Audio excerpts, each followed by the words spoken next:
Welcome to today's Explainer. Today, we are going to talk about a really powerful idea. We're focusing on just one single point, how making a strong promise can actually break down the walls between people. It's a simple idea, but trust me, it can completely change your life. Let's get right into it. So how can a strong promise break a wall? Well, it's a big question, isn't it?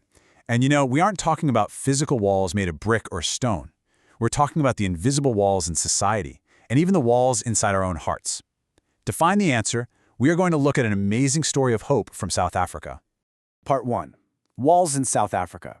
For many years, South Africa had a very strict system. It forced people to live apart based on their race.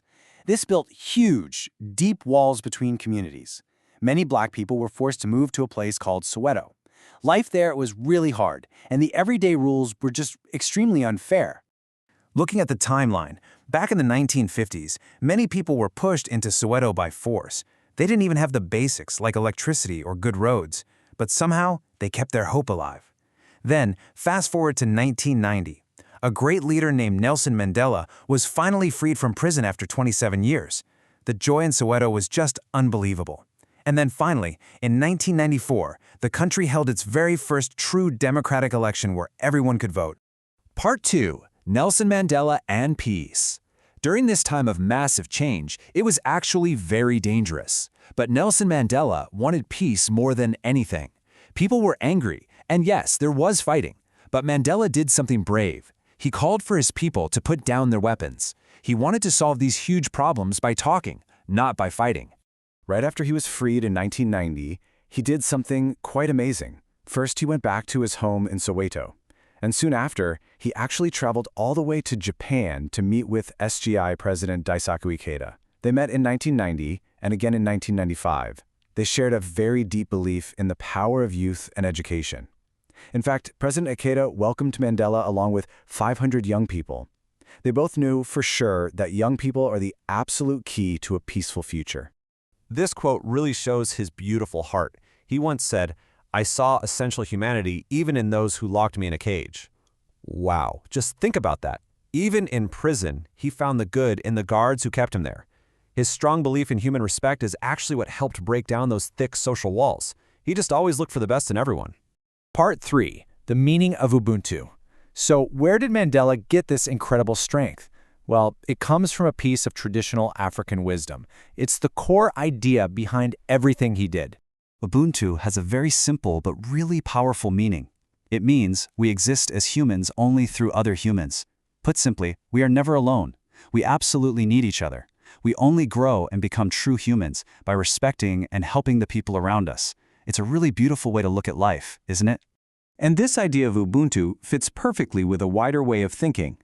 Because Ubuntu means humanity, it perfectly matches Daisaku Ikeda's belief that every single person has a good heart and incredible value. It doesn't matter who you are or where you are from, your life is very, very important. Part 4. A strong human promise. Okay, so we understand what Ubuntu is, but how do we actually use it to change the world? It starts with a simple thought in your own mind, a thought that becomes a powerful force to change your real life. Let's think about the difference between a wish and a promise. A wish is kind of weak. It's just hoping for change someday.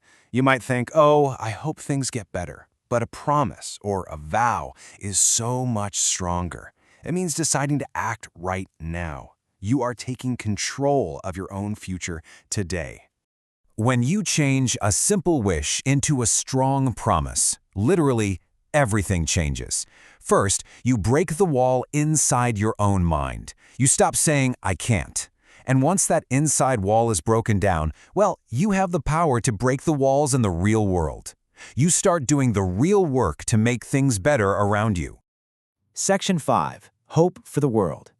This history isn't just stuck in the past. The spirit of Ubuntu lives on right now, and it gives real hope for the whole world. If we look at a visit to South Africa in 2026, we can see this spirit is completely alive and in action. Young people in Soweto still face really hard times. Sometimes it's even hard just to buy bread, but they never give up. They use their strong promises to bring light to their towns. One young guy is even making an Ubuntu rap song. They are using their actions and their voices to spread powerful hope. This brings us back to our single main point for today. South Africa is often called a rainbow nation because it has so many different people living together. But a bright, united world doesn't just happen by accident. It starts with one person. It starts with you making a strong personal promise. The spirit of Ubuntu, mixed with your personal vow, can build a beautiful world. Well, we've reached the end of our explainer, but I want to leave you with one big question to think about. What is the one strong promise you'll make for your future today? Don't just sit and wish for a better life. Make a promise to yourself. Take action. Thanks for joining us, and I'll see you next time.